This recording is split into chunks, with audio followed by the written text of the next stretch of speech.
What's up? Welcome in. Hoge and Jahns back with you on a Wednesday midweek episode. Sorting through this 4-game losing streak and wondering if there's any chance the Bears can beat the Vikings this week after a little bit of a boost of optimism Sunday. How quickly can they turn the page on a blocked field goal? Because we know they let that Hail Mary linger longer than it should. At least some players did.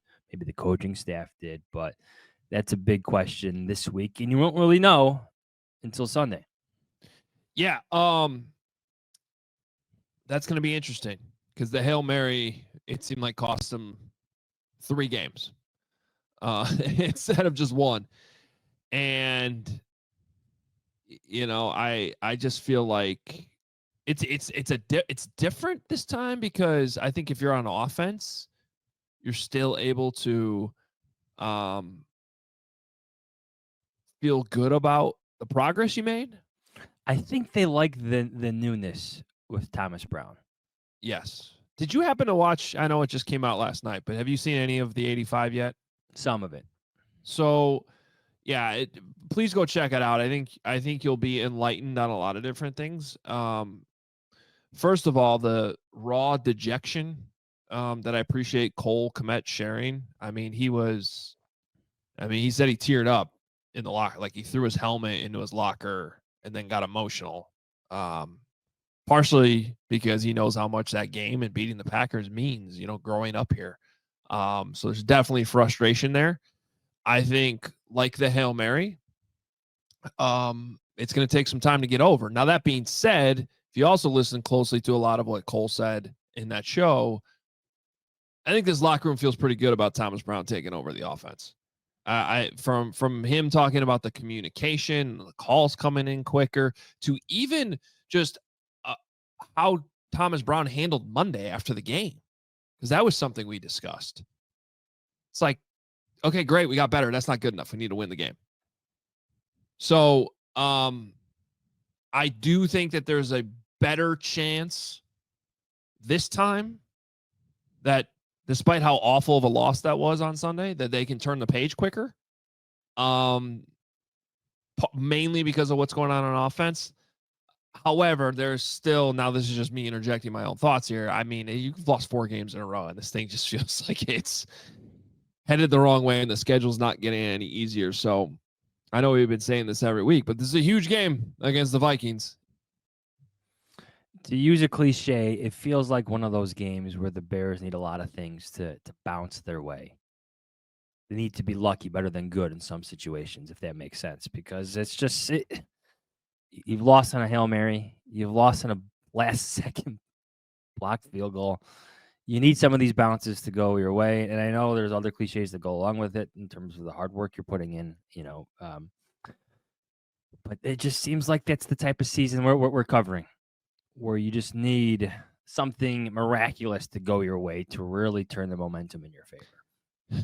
Yeah, and they're just, you know, I'm a big believer in you create your own luck, and the Bears right now are just a team that is not getting the bounces, not getting. It's like if you're thinking something's going to go wrong, it's probably going to go wrong. Yeah, and that's what it feels like right now.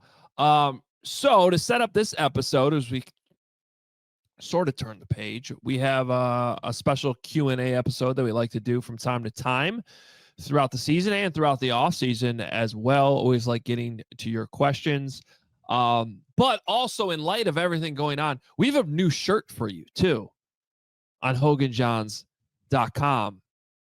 Just to clear up any confusion about this, every yard matters on the football field, John. So we just thought we would make that clear. You can get this now at hoganjahns.com. Our new every yard. That matters. Looks like a great Christmas present. Just throwing it out there. Yeah, and a little background on that shirt. That's actually the motto we use on special teams at Carmel.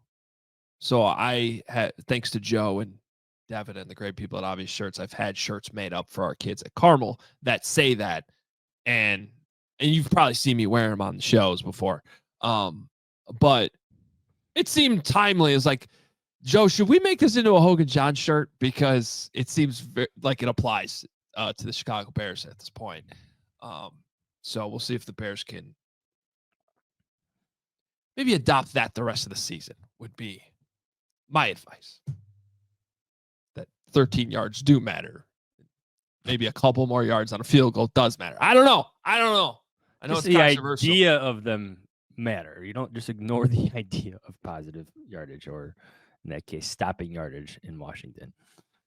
I'm sure Matt Eberflus would say, yeah, they do matter, which is why we didn't want to lose any more yards. You know, it's like before, because we have a lot of questions about Eberflus.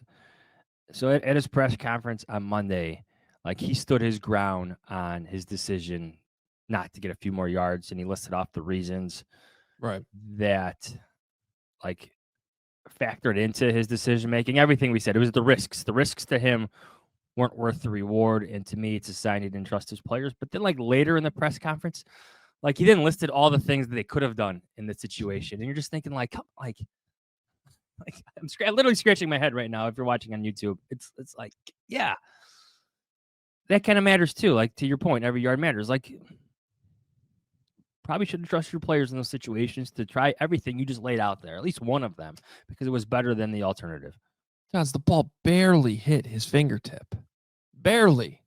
So, when we talk about in the sport that I think every yard matters is a better slogan, but literally every inch on that football field does matter. It is football. We see so many games. We saw a Super Bowl come down to 1 yard a few times. I was going to say, I'm thinking off the top of my head, the Rams Titans Super Bowl. So it's like, all right. This happened to me yesterday. I'm going to calm myself down, okay? Because I was in such a great mood to start the day yesterday. And then the more and more I talked about the Bears and talked about all these things that don't make sense, by the time I left the office yesterday, I was like, so I'm not going to let that happen today. I'm not sure these questions are going to help, but damn it. Let's go. Number one. All right. You want to read them? Reading these or mine? Go ahead.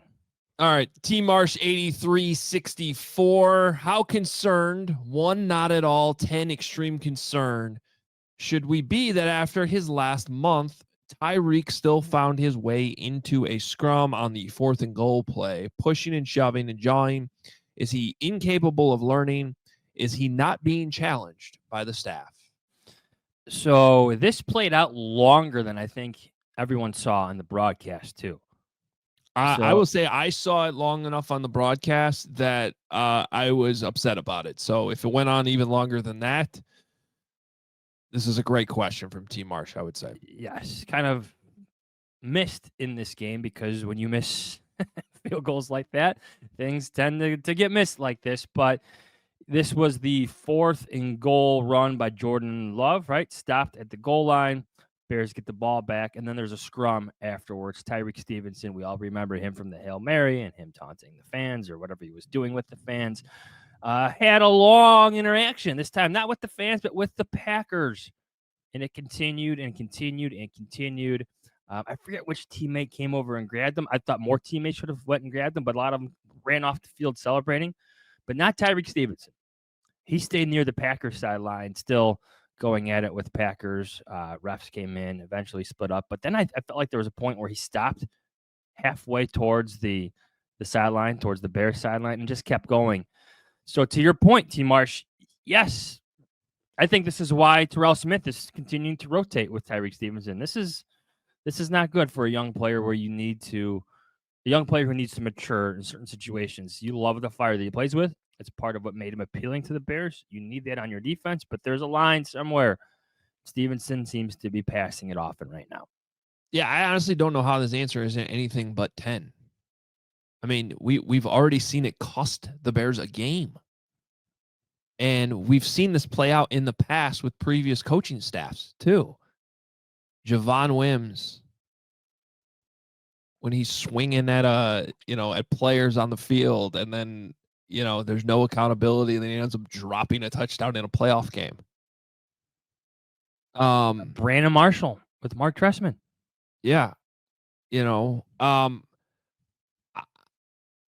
Yes, the fact that this, because almost lost in the Hail Mary, is that we forget earlier in that same game, he got a penalty for putting his finger in an opposing player's face, which was the second time he's done that this season.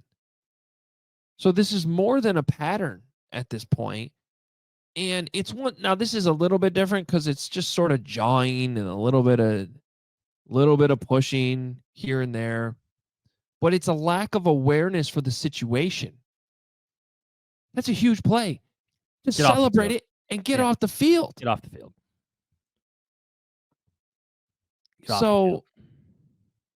Yeah.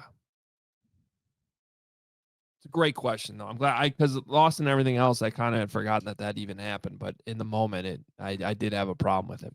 Yeah, I fully expect the rotation to continue. I wouldn't be surprised if Terrell Smith actually starts this week against the Vikings. Well, honestly, beyond all this after the whistle stuff, I mean, I don't think it would be that hard to argue Terrell Smith actually played better. Just from, just pure football standpoint. Next question. What's next? Yeah. ADJ 3791. I know this isn't at the top of the list of Bears problems, but given the importance of a strong running game to a rookie quarterback, was it a mistake to not go all in and sign Saquon Barkley? I think Saquon Barkley was the perfect match for the Philadelphia Eagles. I do not think Saquon would be having the same amount of success with the Chicago Bears. No, that offensive line is significantly better, and just the storyline, the competition, or just the motivation to play for a divisional rival is something special for Saquon Barkley. So I don't think the same storyline would have unfolded here. Maybe he'd probably have a decent numbers at this point for the Bears if he played for the Bears, but I think he was a perfect fit for what the Eagles want him to be. Now, what was interesting from just last week, I thought was I believe the Bears were also in on Josh Jacobs, and could that have made a difference? Now, here's the thing, though. DeAndre Swift's been pretty solid, and in both the Washington and now Packers game, he's broken off a huge touchdown run. He's a different kind of back.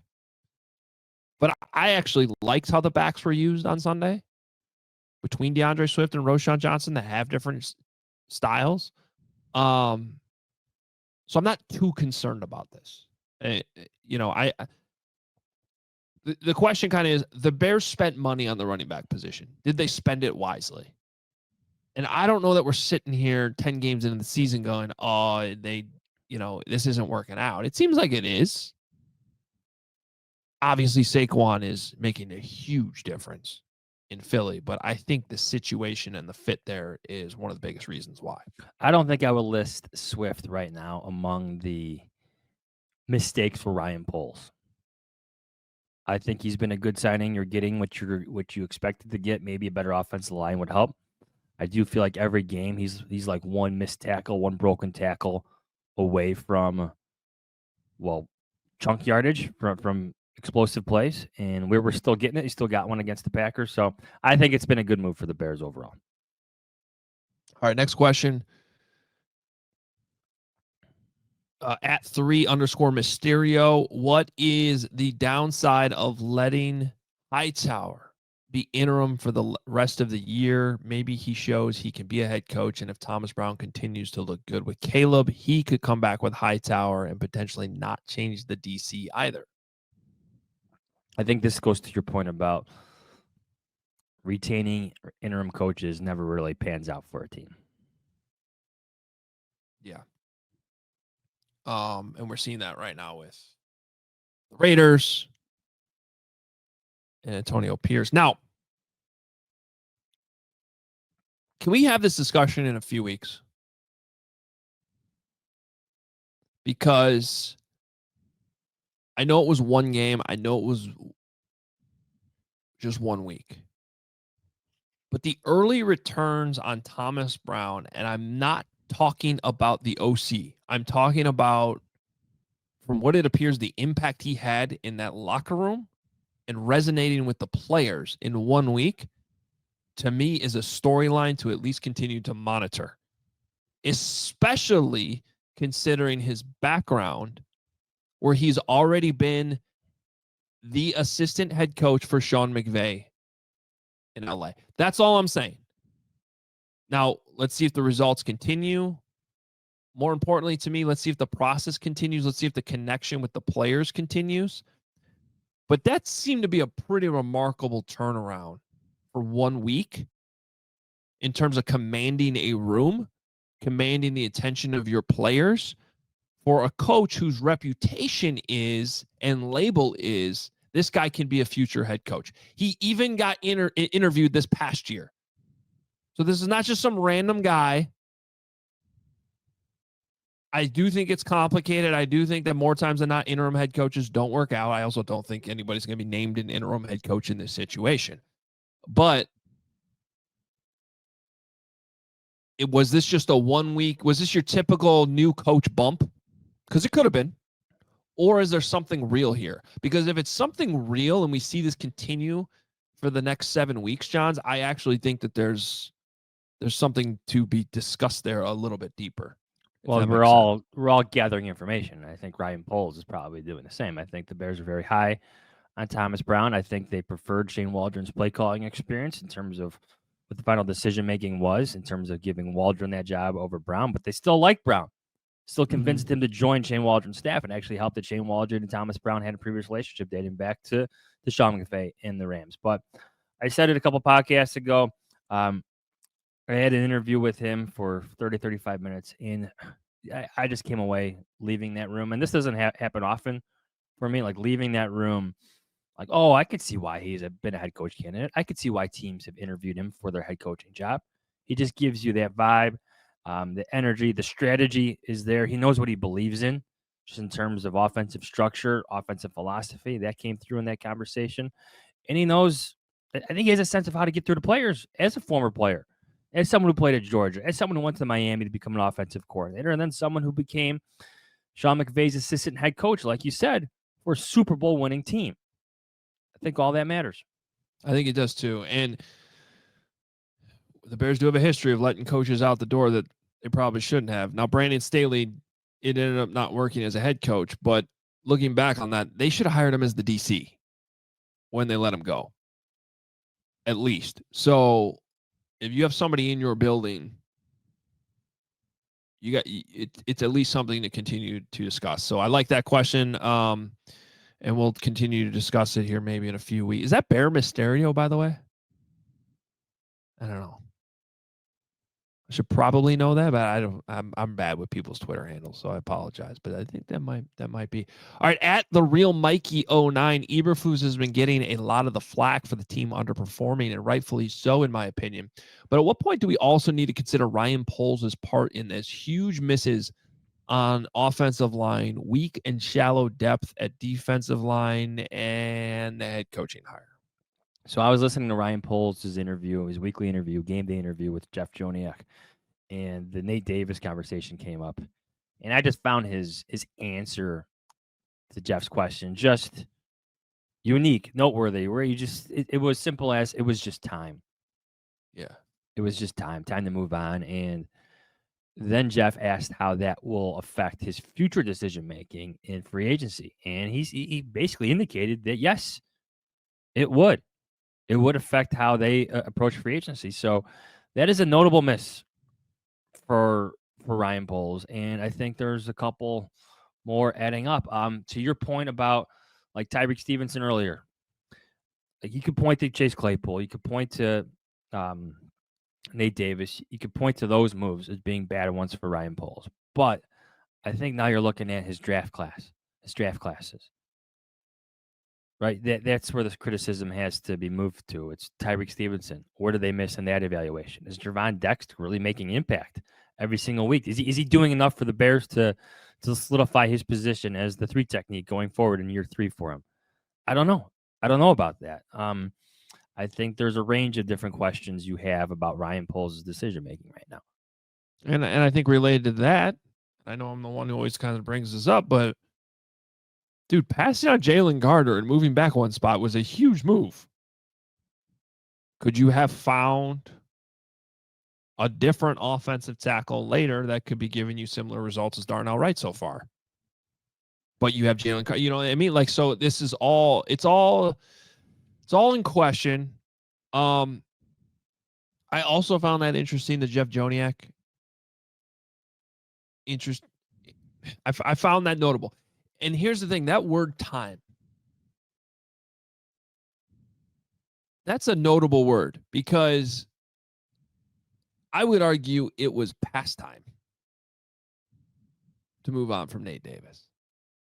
And this is a theme for the Chicago Bears over the course of time that we've covered this team.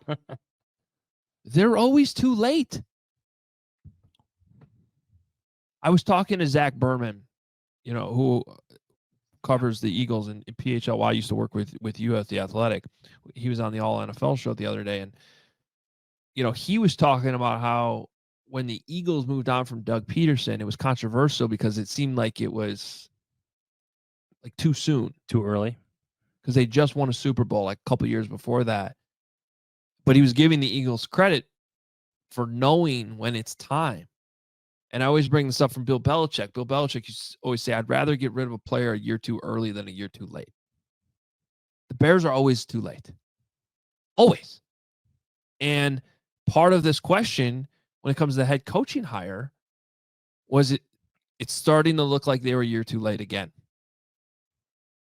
Because they made the decision at the end of last season to keep Matt Eberflus. So if I'm Kevin Warren, still early in my tenure as team president, I'm looking at how can I start to be the franchise that's ahead of the curve instead of always too late. It's a good way to put it. Yeah. Next question. At Joe Doe, are there any head coaches you would consider if they were fired, let go by their current team? Kyle Shanahan. I don't think Kyle Shanahan's going to let go. Brian Daboll. McCarthy. No. Shane Steichen, etc. If Kyle Shanahan, for some reason, gets fired or just there's a break coming in San Francisco, I don't know if I could pay him enough money. Like, you could throw this scenario out for like Ben Johnson, because I think Ben Johnson's going to have a lot of control in where he goes. He's going to have a pick of a lot of teams. But if it's Kyle Shanahan, you want a 7-year contract, man, you got it. Yeah. You got it. Let's make this work. Oh, Kyle Shanahan with Caleb Williams. San Francisco, I don't think it's going to happen, but San Francisco would be ridiculous to let something happen. That's not happening. I mean, the 49ers would be crazy. I don't think John Lynch But he is the one, and to answer the question, yeah, he is the one and only current head coach who I would literally go sprinting after if they got fired. Yeah. There's not there's not another one. No, there's not. Yeah, not from that list. And I'm just trying to go through the Rolodex of others. Like, obviously not Doug Peterson at this point, because he's probably going to let go. I saw that Diana Rossini said that she's expecting 10 openings this year, which has almost become the new norm. It's like the third of the league turns over head coaches every season. Like, I think we have a question about that coming up, but this is my point about teams who venture into this land often, like the Chicago Bears. You better have a plan. You cannot like slow play this. If you're uncertain about like Ryan Poles' future, you have to make that move too, because you would like your GM in place, ideally, right? Like before the head coach. But the Bears have always been a bit backwards with that, like interviewing Matt Eberflus before Ryan Poles is signed. Right. Like interviewing John Fox before Ryan Pace is officially hired. Like, let's learn from our mistakes, everybody. The backwards late Bears. All right, what's next?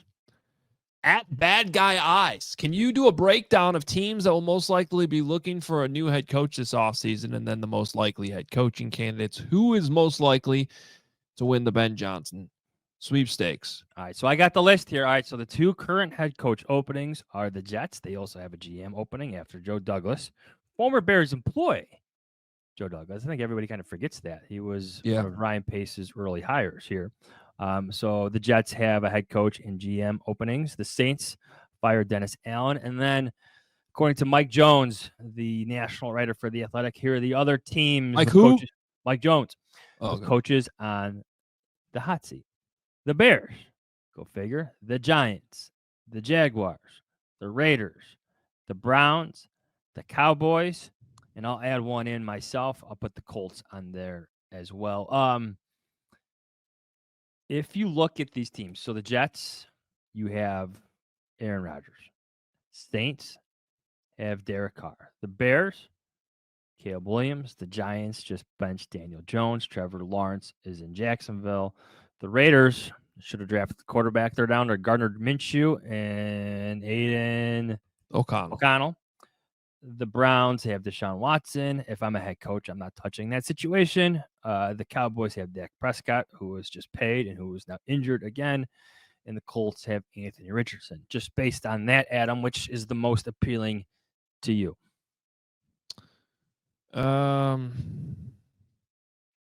If you're Ben Johnson, and these are the teams that have head coach availabilities, that's 1, 2, 3, 4, 5, 6, 7, 8. I have 9 teams here. Which team would appeal to you the most? Oh, man, that's tough. But the Bears are high on the list. I'm just trying to go over to make sure I'm not missing. And to be clear, the Bears are high on the list because of whom? Caleb Williams, obviously. But I also think that their roster is one of the better of the rosters you're looking at here. You know, I think the next 2, unless I'm missing something, chime in if I'm the Saints and Dallas would be next for me. I'm just not an Anthony Richardson guy. I never have been. I don't think he throws the ball well enough. I don't think he's Josh Allen. I know he's Josh Allen's size, but I haven't seen it so far. But if you believe in Anthony Richardson, then that might be a spot for you. What's also interesting there is if they make that move, you got to think Chris Ballard's out too, right? Like how many head coaches does he get to hire? This would be his 4th. Yeah, at least.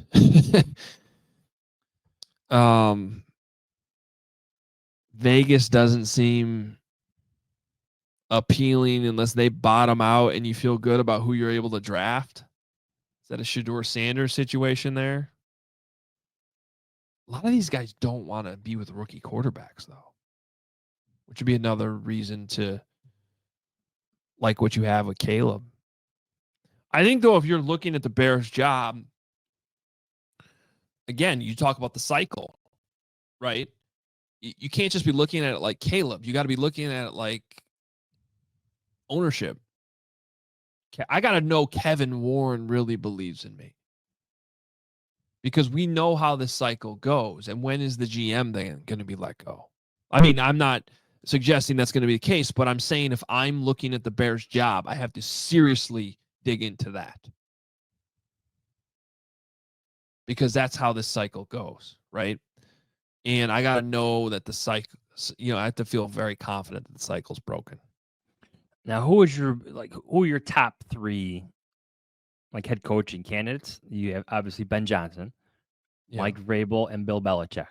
It's probably your short list for all these teams. Mm-hmm. There's always different coordinators that come about and whatnot.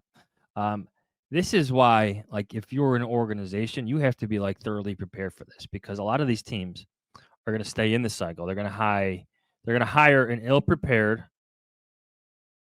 head coach. and then you're going to be in this again, or they're going to recycle a former head coach like a John Fox who's just present and not really coaching the way he used to be, at least after one more year. So you have to be careful what you wish for. This is also to the Bears' point, like why you have to explore your internal candidates a bit more in terms of like information. This is why Thomas Brown, who's been through these cycles before, should also be included if you're the Bears. And you move on from Matt Eberflus. You know what you're getting. You know what he's like with Caleb Williams. You know what he's like with Cole Kmet, Roma Dunze, Darnell Wright. You know how he's connecting with those players. So if you're going down that road, I think Thomas Brown has to be one of your internal candidates. Now there's 7 weeks left, 7 games left, and there's a lot of information more to gather about Thomas Brown, but you have to start thinking about this if you're already start thinking about going down that road, because there's going to be a lot of teams competing for head coaching candidates. And we know, Adam, through experience, there's only so many really good head coaching candidates. Yeah. I'm at the point where I'm willing to take a hard look at Belichick. This is probably a bigger episode for a different day. But he's on my list. I need to do a little bit more digging on Vrabel because, I think that was just a difference in opinion with how things kind of. Did you say Bill Belichick's in your list? Yeah. If you're hiring Bill Belichick,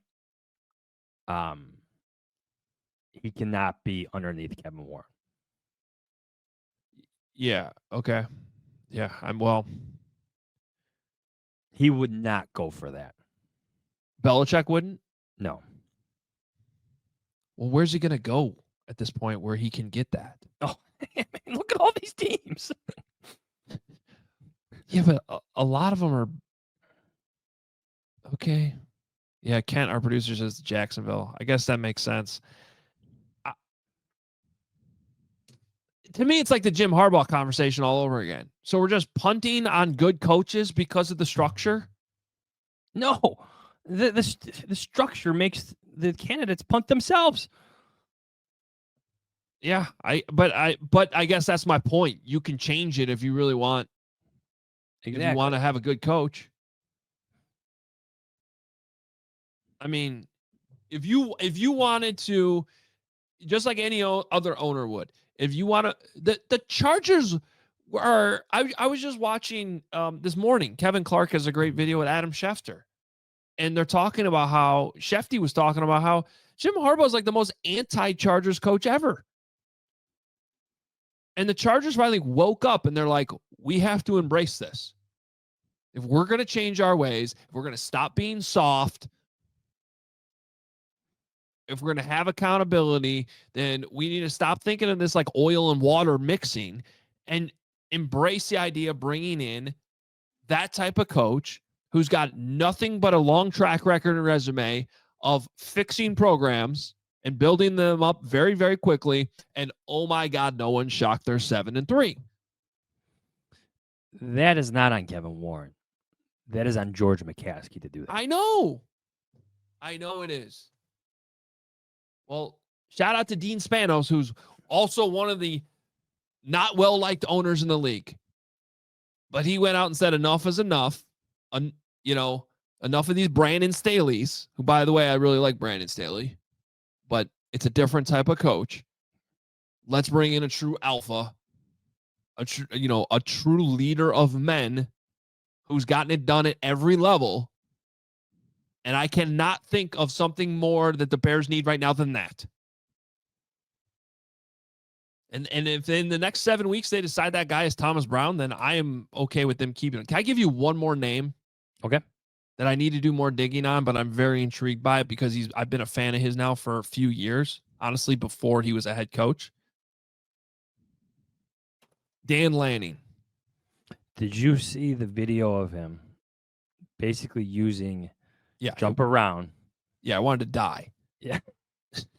Like against your Badgers. Yeah. Talking about like psychological warfare. Like, oh my God, that was brilliant. Now, I'm glad you just brought that up because there's some important context here, and I'm going to explain the video in a second. Well, let me explain the video first. Okay, so Dan Lanning, the Oregon came to Wisconsin on Saturday night. You probably saw the game. They barely won 16-13, but that's a tough game coming from the West Coast. Saturday night at Rockin' Camp Randall. And they do jump around, obviously, before the fourth quarter. So on Monday, I'll tell this story quickly because we're short on time, but Monday, they get in the team meeting and he plays jump around. And then he basically explains how, like, you can train a dog with, like, dopamine that, you know, they hear something, they know they're getting fed. And so the point was, every time you hear jump around this week in practice, that's going to kick off some dopamine in your brain, and you're going to rise up to the next level. So that in the fourth quarter on Saturday night, when they play jump around, it's go time. And it worked. Now, important context. They're not the first school to do that. This has actually been a thing. But to my knowledge, do you know who started this? I thought Alabama did it. Well, Alabama did it earlier this year.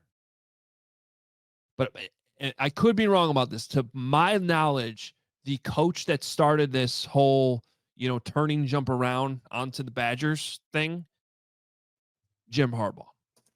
So that doesn't bring that conversation full circle. I don't know what does. My concern about hiring a coach like from college, it's just I feel like the games are just so different now and the responsibilities. And college has changed so much. Like Jim Harbaugh is unique because of his pro playing experience. He was a pro coach. He's just got a different range of experiences than a Dan Lanning has.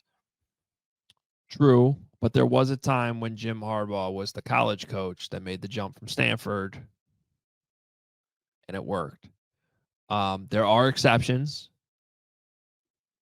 It's kind of like the interim coach thing. Like, more times than not, it doesn't work out. I realize that. I think Dan Lanning might be different. I've been following this guy since he was the assistant at Georgia. He to me is a true leader of men. And I also like the way he coaches. They went for it on 4th and 9 late in the third quarter. And it seemed kind of crazy, but he believed in his team. They converted. That was the game right there, in my opinion.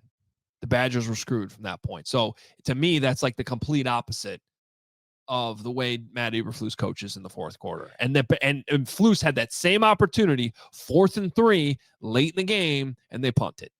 I like what you're saying. I'm probably thinking he's probably 2 or 3 years away from doing this. He probably wants to win a national championship at Oregon. Didn't he turn down interest from Alabama too?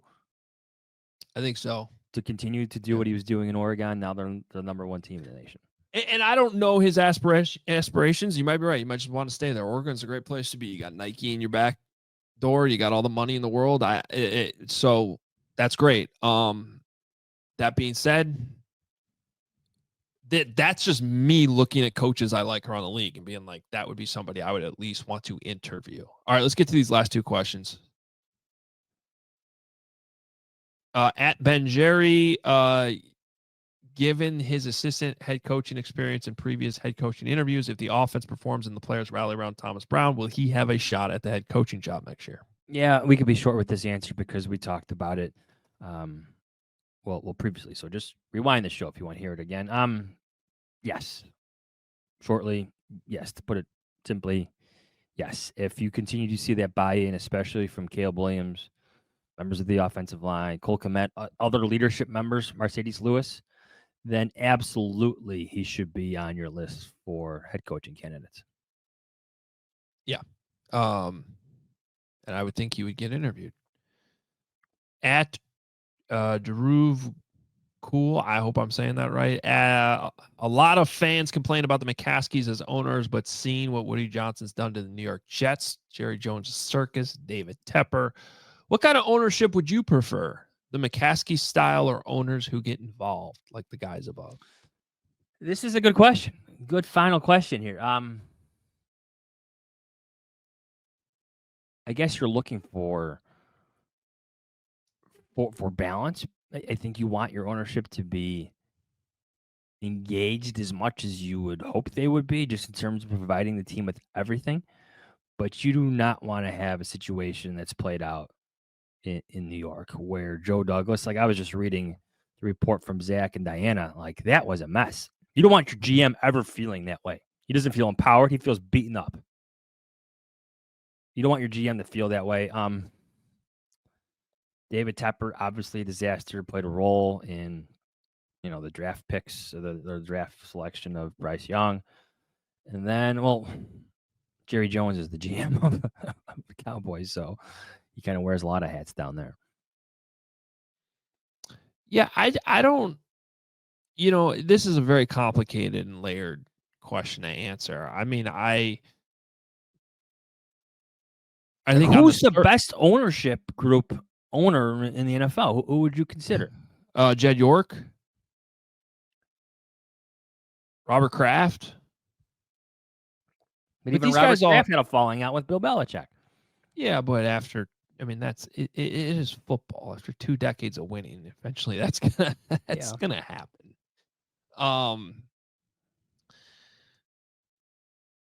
The Packer structure seems to be working out pretty good. Just have all the fans on the team. Now we're talking. Bears fans are like, yeah. Let's do it ourselves. Put it right there on the wall. No, but no, it's a fair question, because I think, quite frankly, I'd rather have a George McCaskey style than one of these guys that's just like, always meddling. But if I do go with that style, I don't want them to be afraid of conflict and afraid of hiring, big figures that are going to, ruffle some feathers. Yeah. Because that seems to be a theme since George McCaskey took over. All these nice guys. I think you would, in an ideal world, you would like the McCaskey family to be more like the Rooney family. That's a good one. Just football through and through. Involved in scouting. They have different family members that have come up through football, learning scouting. And just look at their track record in terms of hiring coaches. Well, and that's just not the McCaskeys anymore. I mean, when it flipped sides, basically, when it went from the Houses to the McCaskeys, like that's, you can dig into the history of the Bears, but the football aspect of it is not really there anymore. I think George is a good man. I think he has tried extremely hard to fix things in a lot of different ways in his 12 years. He's trusted Ted Phillips. Now he's thoroughly trusting Kevin Warren. He's given Ryan Pace a lot of power to do a lot of different things. Hallis Hall is the way it is because Ryan Pace got everything he wanted from George McCaskey. And I think the same thing applies to Ryan Poles. If they ask for it, George usually provides it. But the track record just isn't there. The wins aren't there. The changes are all there, but the success isn't there under George McCaskey's leadership. That's just the hard truth. It is. It just is. But it is fair to bring up all those things that he has done and been willing to give. I mean, the building's completely different. The resources are completely different. There's been a lot of good things, but there's other, in my opinion, that probably was going to have to happen anyway, because you just got to keep up with the rest of the league. You got to get these hires right. That's what it comes down to. You just do. And it's been bad. Like, ideally, we don't, if you're a football team, and I know there's outside consultants used for a lot of different things, just in terms of like background checks and extensive, information gathering, but you don't want to use an Ernie Accorsi. You don't want to use a Bill Polian. You want to be able to do it all yourself. And the Bears haven't, taken that path in the past 12 years. Well, and that would be one thing that would be very different this time if they are hiring a coach in January, that Kevin Warren would be involved. Kevin Warren's very connected around the sports world. And you would hope they wouldn't need to hire an outside consultant. All right, last question, or was that the last one? That's it. That was it. Okay. All right, we are out of here. Follow us on Twitter at Adam Hoge, at Adam Jahns. All the merch, including our new shirt, is up at hoganjahns.com. We will be back on Friday to preview this game against the Vikings. I do think it's a game the Bears can win. I also think it's a game where with Brian Flores and his defense, a lot of things could go wrong. So we got a lot to sort through in the next 48 hours, but we will be back Friday morning to set it all up, break it down. I don't know if we've talked about this yet. I'm assuming we're going to hear from our guy, Alec Lewis, at some point. Help us preview the Vikings. Always does a great job when he comes on the show. In the meantime, enjoy the week. We'll talk to you on Friday. See ya.